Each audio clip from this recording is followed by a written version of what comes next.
everyone, in this video I'll help you find out the lowest value in a given range that is greater than 0.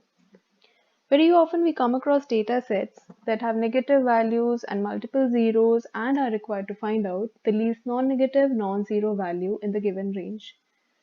Now how do you go about it? I'll tell you later in the video. First of all, for beginners and also to set context, I'll just start by telling you how do you normally calculate minimum value in a given range. There are two functions that you can use. One is equal to min and select the range. That's all. This will return you the lowest value in the range. Second way to do it, you can use small function here. It also allows you to add in the array, but along with it, it also gives you an additional feature to specify which number of smallest value you want. Now here I want to find out the least value, so I'll mention 1. I want the first least value in the range, and it will also give you the same answer. Great.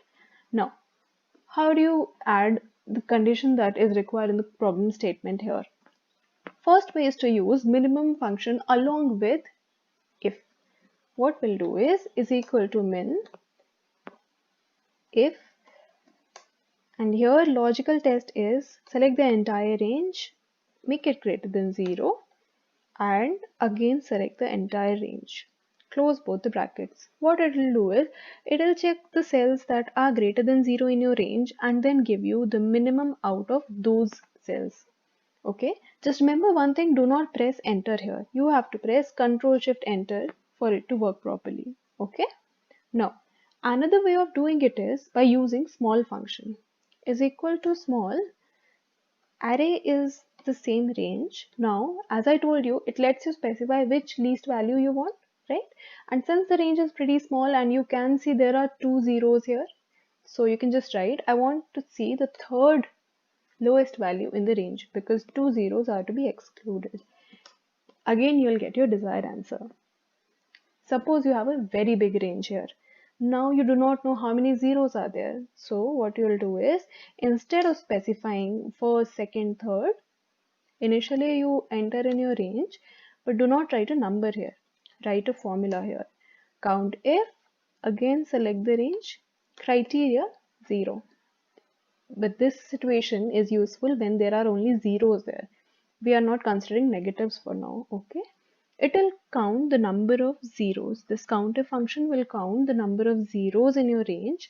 So we'll add +1 here. Now what it will do is count the number of zeros +1 means 1, 2 plus this one 3. So it will again give you the same formula that we entered above.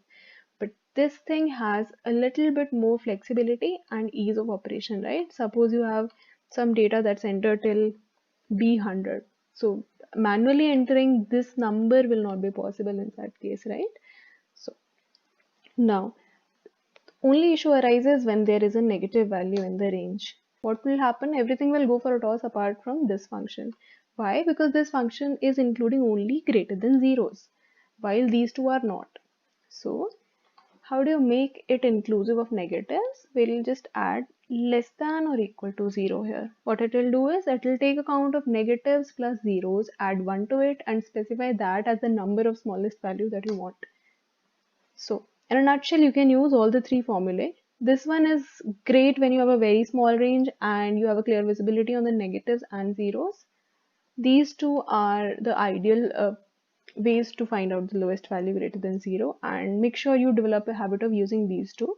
And I hope you've learned something out of this video, and do share it with somebody else who you think might get some value out of it. Thanks for watching my channel and stay tuned for more videos. Bye.